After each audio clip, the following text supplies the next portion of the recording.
በስመ አብ ወወልድ ወመንፈስ ቅዱስ አህዱ አምላክ።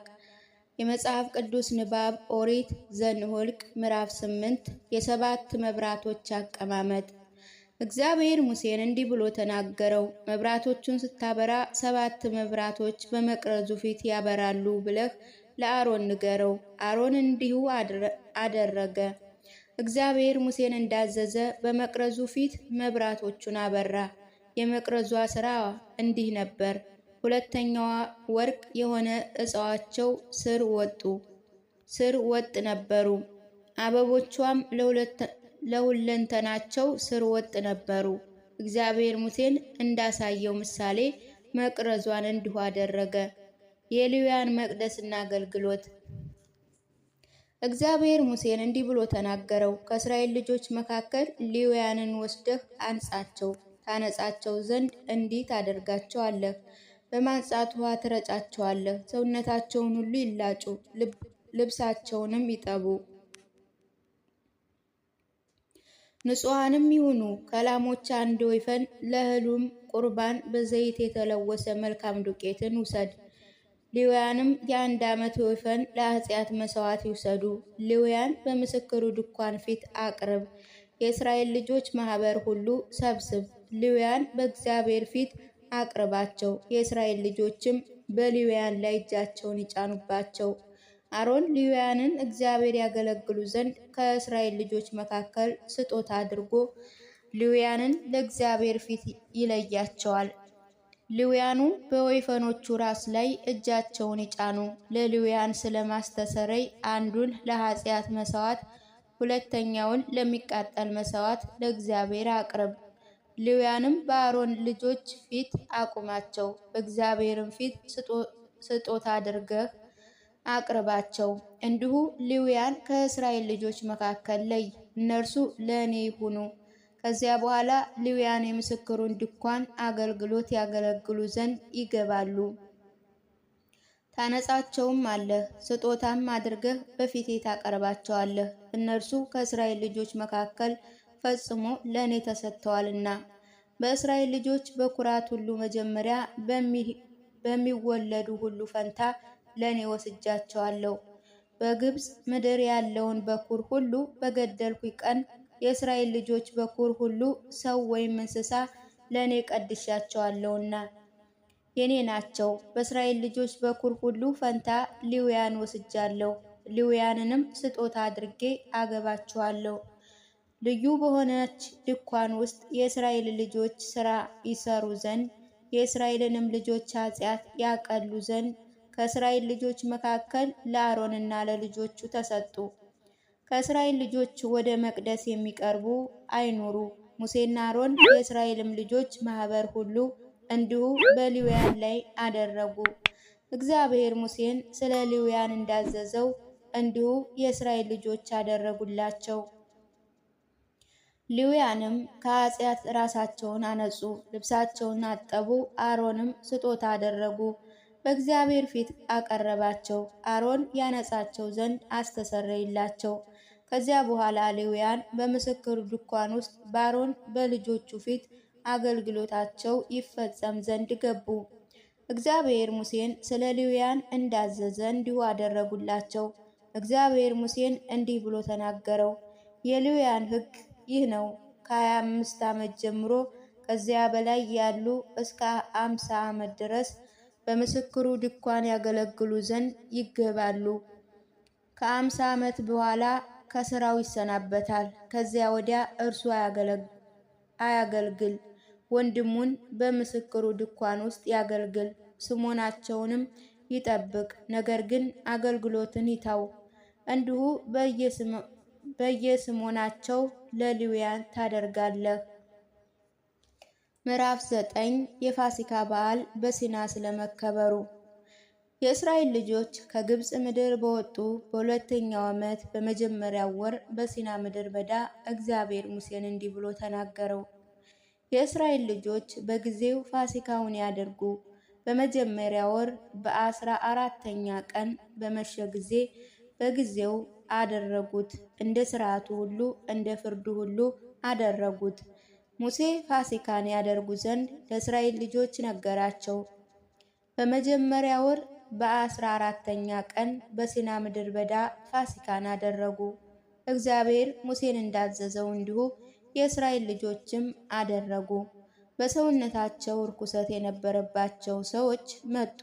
ስለዚህ በዚያ ቀን ፋሲካን ያደርጉ ዘንድ አልቻሉም። በዚያ ቀን ወደ ሙሴና ወደ አሮን ቀረቡ። እነዚያ ሰዎች እኛ በሰውነታችን ርኩሰት ያለብን ሰው ነን፣ በእስራኤል ልጆች መካከል በጊዜ ቁርባን ለእግዚአብሔር እንዳናቀርብ ስለምን እንከለከላለን? አሉት። ሙሴ እግዚአብሔር ስለ እናንተ የሚያዘውን እስክሰማ ቆዩ አላቸው። እግዚአብሔርም ሙሴን እንዲህ ብሎ ተናገረው። ለእስራኤል ልጆች እንዲህ ብለህ ንገራቸው፣ ከእናንተ ወይም ከትውልዳችሁ ዘንድ ማንኛውም ሰው በሰውነቱ ቢረክስ ወይም ሩቅ መንገድ ቢሄድ ወይም በተወለዳችሁበት ሀገር ያለም ቢሆን እርሱ ደግሞ ለእግዚአብሔር ፋሲካን ያደርግ።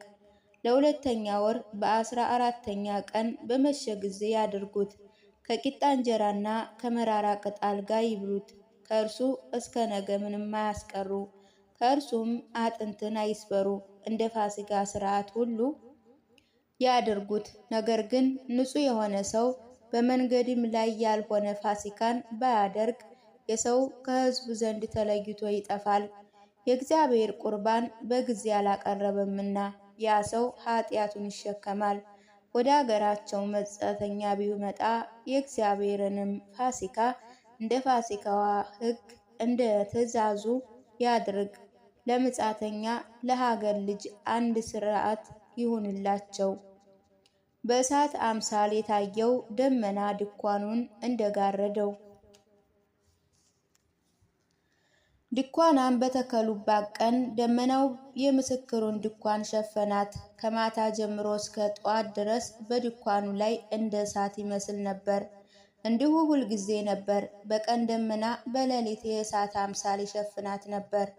ደመናው ከድንኳኑ ላይ በተነሳ ጊዜ በዚያን ጊዜ የእስራኤል ልጆች ይጓዙ ነበር። ደመናው በቆመበት ስፍራ በዚያ የእስራኤል ልጆች ይሰፍሩ ነበር። በእግዚአብሔር ትእዛዝ የእስራኤል ልጆች ይጓዙ ነበር። በእግዚአብሔር ትእዛዝ ይሰፍሩም ነበር። ደመናው በድንኳኗ ላይ በተቀመጠበት ዘመን ሁሉ በስፍራቸው ይቀመጣሉ። ደመናው በድንኳኑ ላይ ብዙ ቀን በተቀመጠ ጊዜ የእስራኤል ልጆች የእግዚአብሔርን ትእዛዝ ይጠብቁ ነበር፣ አይጓዙም ነበረ። ደመናው ድንኳኑን በጋረደበት ቀን ቁጥር ሁሉ የእስራኤል ልጆች በእግዚአብሔር ቃል ይሰፍሩ፣ በእግዚአብሔርም ትእዛዝ ይጓዙ ነበር። አንዳንድ ጊዜ ደመናው ከማታ ጀምሮ እስከ ጠዋት ድረስ ይቀመጥ ነበር። በጠዋትም ደመናው በተነሳ ጊዜ ይጓዙ ነበር። በቀን በሌሊት ቢሆን ደመና በተነሳ ጊዜ ይጓዙ ነበር። ደመናው እስከ ወር ቆይቶ በድንኳኑ ላይ ቢቀመጥም የእስራኤል ልጆች በሰፈራቸው ይቀመጡ ነበር፣ አይጓዙም ነበር። ነገር ግን በተነሳ ጊዜ ይጓዙ ነበር። በእግዚአብሔር ትእዛዝ ይሰፍሩ ዘንድ በእግዚአብሔርም ትእዛዝ ይጓዙ ነበር። እግዚአብሔር በሙሴ ቃል እንዳዘዘ የእግዚአብሔርም ትእዛዝ ይጠብቁ ነበር። ምዕራፍ 10 የብር መለከቶች። እግዚአብሔር ሙሴን እንዲህ ብሎ ተናገረው። 2 የብር መለከቶች አስጠፍጥፍ፣ ለአንተ አድርግ። ማኅበሩንም በጠራህም ከሰፈራቸውም ለማጓዝ ይሁኑልህ። 2ቱ መለከቶች በተነፉ ጊዜ ማኅበሩ ሁሉ ወደ አንተ ወደ ምስክሩ ድንኳን ይሰብሰብ። 1 መለከት ሲነፋ ታላላቆች የእስራኤል አእላፍ አለቆች ወደ አንተ ይሰብሰቡ። መለኮቱንም በምልክት ስትነፋ በምስራቅ በኩል የሰፈሩት ይጓዙ። ሁለተኛውን በምልክት ስትነፋ በአዜብ በኩል የሰፈሩት ይጓዙ።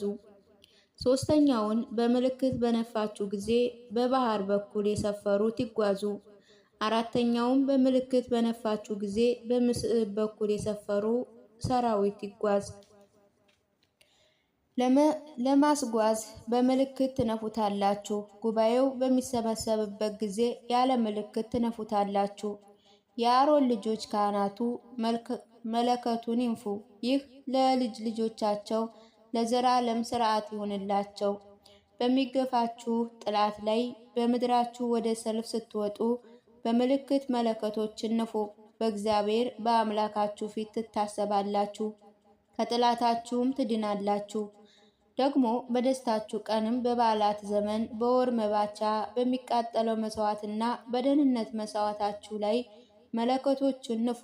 እነርሱ በአምላካችሁ ፊት መታሰቢያ ይሆንላችሁ፣ እኔ እግዚአብሔር አምላካችሁ ነኝና።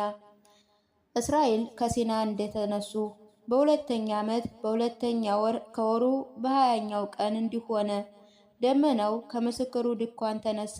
የእስራኤል ልጆች ከሲና ምድረ በዳ በየጉዟቸው ተጓዙ። ደመናው በፋራን ምድረ በዳ ቆመ። በመጀመሪያ እግዚአብሔር በሙሴ ቃል እንዳዘዘ ተጓዙ። በመጀመሪያ የይሁዳ ልጅ ሰፈር በስርዓታቸው ከየሰራዊታቸው ጋር ተጓዘው በሰራዊቱ ላይ የአሚናዳብ ልጅ ናኦሶን አለቃ ነበር።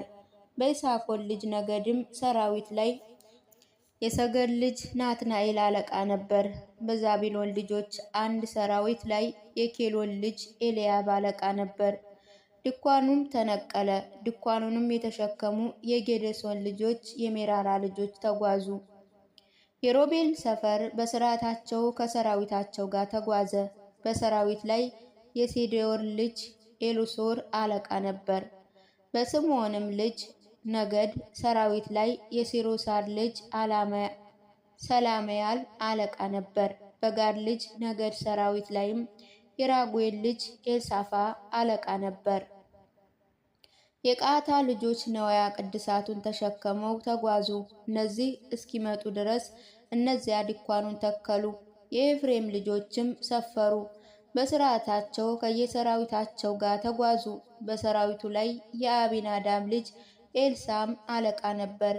በምናሴ ልጆች ነገድ ሰራዊት ላይ የፋዳሶን ልጅ ገማልያ አለቃ ነበር። በብንያም ልጆች ነገድ ሰራዊት ላይ የጋዲዮን ልጅ አቢዳን አለቃ ነበር። ከሰራዊቱ ሁሉ በኋላ የዳን ልጆች ሰፈሩ፣ በስርዓታቸው ከየሰራዊታቸው ጋር ተጓዙ። በሰራዊቱ ላይ የአቢናዳብ ልጅ አኪያዛር አለቃ ነበር። በአሴር ልጅ ነገድ ሰራዊት ላይ የኬር ልጅ ፈጎሊያ አለቃ ነበር። በናፍታኤል ልጆች አንድ ሰራዊት ላይ የኤናን ልጅ አኬር አለቃ ነበር። የእስራኤል ልጆችም ጉዞ እንዲህ ነበር፣ ከሰራዊታቸው ጋር ተጓዙ። ሙሴ የሚስቱን አባት የምድያማን የራጉኤልን ልጅ ኦባባን እግዚአብሔር ለእናንተ እሰጠዋለሁ ወዳለው ስፍራ እንሄዳለን፣ እግዚአብሔርም ስለ እስራኤል መልካም ነገር ተናግሯልና አንተ ከኛ ጋና መልካምንም እናደርግልሃለን አለው። እርሱም አልሄደም፣ ነገር ግን ወደ ሀገሬና ወደ ዘመዶቼ እመለሳለሁ አለው። እርሱ እባክህ በምድር በዳ ከእኛ ጋር ኑረሃልና በእኛ ዘንድ አርጅተሃልና አትታወን፣ ከእኛ ጋር ብትሄድ እግዚአብሔር ከሚያደርግልን መልካም ነገር ሁሉ እኛ ለአንተ እናደርጋለን አለው። ሕዝቡ ጉዞ እንደጀመረ እግዚአብሔርም ተራራ የ3 ቀን መንገድ ያህል ተጓዙ። የእግዚአብሔርም የድንኳኑ ታቦት የሚያድርበት ቦታ ታገኛላችሁ ዘንድ የ3 ቀን መንገድ ትቀድማችሁ ነበር። ሙሴ ታቦቷ በተጓዘች ጊዜ አቤቱ ተነስ፣ ጠላቶችህ ይበተኑ፣ የሚሉህም ከፊትህ ይሽሹ ይል ነበር። ባረፈ ጊዜ አቤቱ ወደ እስራኤል እልፍ አእላፍ ተመለስ ይል ነበር። ከሰፈራቸው በተጓዙ ጊዜ የእግዚአብሔር ደመና ቀን ቀን በላያቸው ላይ ነበር።